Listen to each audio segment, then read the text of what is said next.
Hello বন্ধুরা, আজ আপনাদের কাছে ধনেপাতা আর পুদিনা পাতা চাটনির রেসিপি নিয়ে এসেছি। তার জন্য বেশ অনেকটাই ধনেপাতা বেছে কেটে রেখেছি আর কিছুটা পুদিনা পাতা নিয়েছি। পুদিনা পাতা খুব অল্পটাই নিয়েছি এবং এগুলো এবার ভালো করে ধুয়ে নেব। আর এতে দেবো একটুখানি রসুন, ছোট ছোট 4টে কোয়া রসুন নিয়েছি। এবার ভালো করে ধোয়ার পর ওটা বাটতে দিয়ে দিলাম। শিলে পিষতে হবে, শিলে পিষলেই চাটনি বেশি ভালো লাগে খেতে, বেশি টেস্ট লাগে। এতে দেবো একটুখানি তেঁতুল আর একটা লঙ্কা দিচ্ছি, কিন্তু লঙ্কাটা এখন পেশা হবে না, লঙ্কাটা লাস্টে পেশা হবে, কারণ আমি আর মা ঝাল খাই না। আমাদের চাটনিটা তুলে নিয়ে তারপর লঙ্কাটা পিষে দেবে। ভালো করে আগে ধনেপাতাটা ঠুকে নিচ্ছে। এই চাটনি ভাত দিয়ে, রুটি দিয়ে, পরোটা দিয়েও খেতে খুব ভালো লাগে। এইভাবে আমি যে প্রসেসটা বলছি এই প্রসেসে ধনেপাতা আর পুদিনা পাতা মিলিয়ে চাটনি বানিয়ে খেয়ে দেখবেন, খুব ভালো লাগে খেতে। এবারে ওটা পিষে নেবে। পিষতে পিষতে আমি এতে একটুখানি নুন দেবো। আর আমি এখানে চিনিটা খুব কম দিয়েছি, কারণ আমি চিনি বেশি খাই না, সেই জন্য আমি কম দিয়েছি। আপনারা যদি বেশি চিনি খান তাহলে একটু বেশি দেবেন। আর রসুনটা আপনাদের পরিমাণ মতন দিয়ে দেবেন, কেমন রসুন খান। ঝাল যদি বেশি রসুন খান বেশি রসুন দেবেন, লঙ্কা যদি বেশি খান তো লঙ্কা বেশি দেবেন।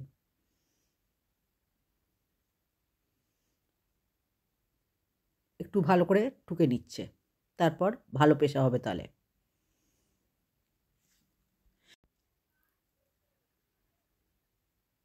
আপনারাও এইভাবে চাটনি বানিয়ে খেয়ে দেখবেন। আপনাদের যদি আমার রেসিপি ভালো লাগে তাহলে লাইক, শেয়ার, সাবস্ক্রাইব করে দেবেন। এবং আপনি যদি নতুন দেখছেন তাহলে লাইক, শেয়ার, সাবস্ক্রাইবের সাথে সাথে পাশে থাকা বেলটাও টিপে দেবেন। তাহলে আমি নতুন কোনো রেসিপি দিলে খুব সহজেই আপনার কাছে পৌঁছে যাবে। এবার আমি একটু নুন দিয়ে দিলাম। নুনটা ওতেই পিষে দেবে, মিলে যাবে। আর আমি 1 চামচ মতন চিনি দিচ্ছি। আপনাদের বেশি লাগলে একটু বেশি দিয়ে দেবেন। এই চাটনিতে নুন আর চিনিটা এই পেশার সময় দিয়ে দেবেন, তাহলে সব গুঁড়ো হয়ে যাবে, মিহি হয়ে যাবে, খেতে ভালো লাগবে। পড়া থেকে চিনি দিলে চিনিটা গোটা গোটাই থেকে যাবে, সেই জন্য পেশার সময় চিনি দিয়ে দিলে সেটা মিহি হয়ে মিশে যাবে, খুব ভালো লাগবে খেতে। এবার আমাদেরটা তুলে দেওয়া হয়েছে, এবারে লঙ্কাটা ওতে পিষে দেবে। অর্ধেকটা তুলে নিয়ে তাতে লঙ্কাটা পিষে দিলাম।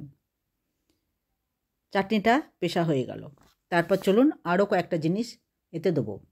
আপনাদের যদি আমার রেসিপি ভালো লাগে তাহলে নিশ্চয়ই করে লাইক, শেয়ার, সাবস্ক্রাইব করতে ভুলবেন না এবং আপনাদের বন্ধুদেরও শেয়ার করে দেবেন।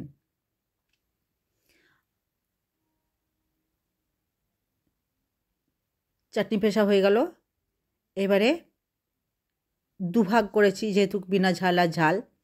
এবার এটাতে একটা টুকরো লেবু নিয়ে লেবুর রস দিয়ে দেবো। একটা গোটা লেবু না, অর্ধেকটারও একটু ছোট লেবু নিয়ে তার রস দুটোতে দিয়ে দিলাম। তাহলে বুঝতে পারছেন কতটুকু রস দিচ্ছি।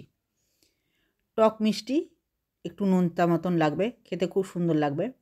এভাবে আপনারাও করে খেয়ে দেখবেন, ভালো লাগলে কমেন্ট করে জানাবেন কেমন হলো। ভালো লাগলে আপনার বন্ধুদেরও শেয়ার করে দেবেন। আর এইভাবে চাটনি বানিয়ে খেয়ে দেখবেন এবং কমেন্ট করে জানাবেন কেমন লাগলো। লেবুর রসটা ভালো করে চাটনিতে মিলিয়ে দিলাম। এইভাবে ভালো করে মেলানোর পর এটা খেতে দারুণ লাগবে।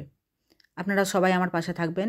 অনেক দিন পর আপনাদের কাছে একটা নতুন ভিডিও নিয়ে এসেছি, কেমন লাগলো নিশ্চয়ই করে জানাবেন।